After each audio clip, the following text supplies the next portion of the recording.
ألم تر قل أعوذ برب الفلق من شر ما خلق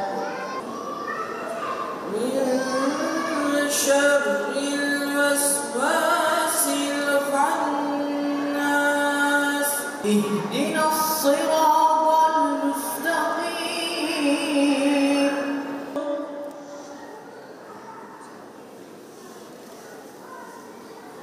والذين يؤمنون بما أنزل إليك. بسم الله الرحمن الرحيم. الحمد لله رب العالمين.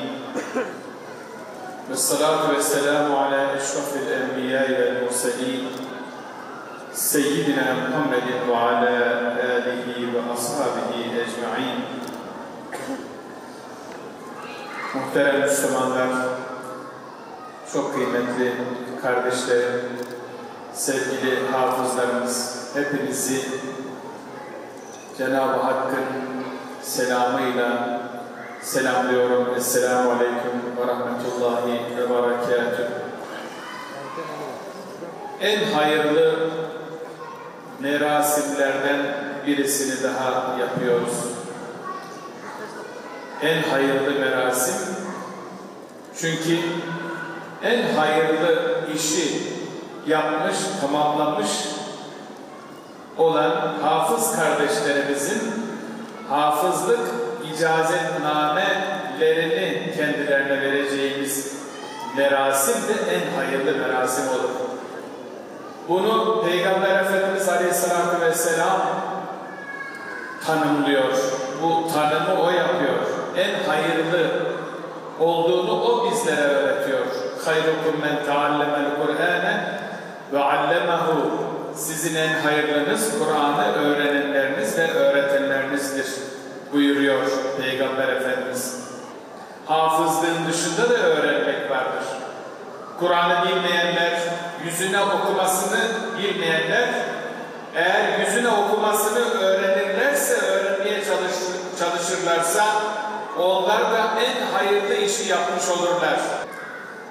Yani camilerimiz açık, camilerimizde Kur'an dersleri var. 4 yaşından yaş sınırı yok, ileriye doğru 80 yaşına, 90 yaşına kadar Kur'an-ı Kerim'i öğrenememiş vatandaşlarımız buyursunlar. Hocalarımız sizi bekliyor. Şimdi okullarımızda, Türkiye'de bütün okullarda, ortaokullarda, liselerde seçmeli Kur'an-ı Kerim dersi var. Bu bir fırsattır. Neden konuldu seçmeli Kur'an-ı Kerim dersleri? Kur'an-ı Kerim'i çocuklarımız, öğrencilerimiz tam vaktinde öğrenilebilecek en güzel yaşlarda öğrensinler. Kur'an-ı Kerim insanları karanlıklardan aydınlığa çıkarmak için gönderilen bir kitap.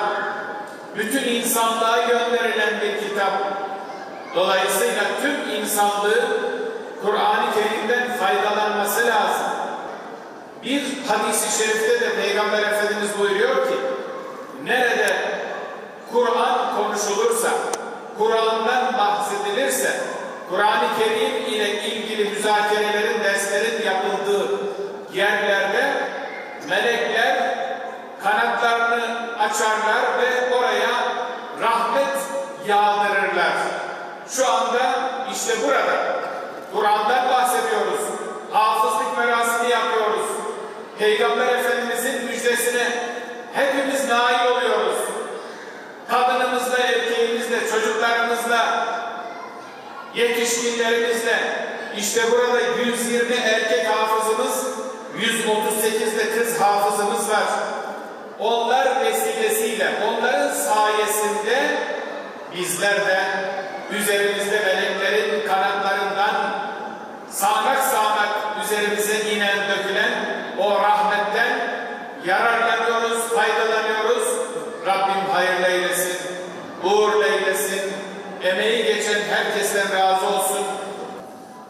Elhamdülillahi Rabbil alemin. والصلاة والسلام على رسولنا محمد وعلى آله وأصحابه أجمعين. Tokat Milli Eğitim Müdürümüz Ahmet Özdemir Beyefendi'yi, Çorum İl Müftümüz Muharrem İçer Hocamızı, Yozgat İl Müftümüz Ali Günder Hocamızı, Sivas İl Müftümüz Ahmet Celalettin. Tamam mıyız? Gazi Osman Paşa Camimizin açılışını gerçekleştiriyoruz. Bu mübarek Cuma gününde ve Regaib Gecesi'nin hemen ertesinde Cenab-ı Hak hayırlı uğurlu eylesin, cemaatini bol eylesin, gençlerle, çocuklarla en güzel bir şekilde şenlenmesini nasip eylesin diyoruz. Hayırlı uğurlu olsun. Ya Allah, Bismillah. Bismillahirrahmanirrahim.